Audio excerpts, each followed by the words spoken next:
আজকের recipe crispy ডালের বড়া। তার জন্য আগে থেকে খেসারির ডাল ভিজিয়ে রাখতে হবে। তারপর একটা মিক্সারে খেসারির ডাল, কিছুটা রসুন আর গোটা জিরে একসাথে দিয়ে বেটে নেব। তারপর সেটা একটা বাটিতে ঢালবো।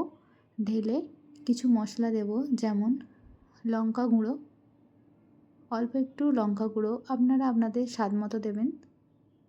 তারপর আমার ভাজা মশলা,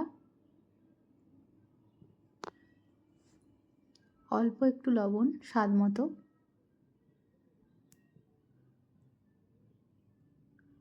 আর অল্প একটু সোডা দিয়ে একসাথে এটা মাখিয়ে নেব, মিক্স করে নেব। তারপর কড়া বসিয়ে তেল গরম করব। তারপর একটা একটা করে বড়া ছাড়ব তেলের মধ্যে।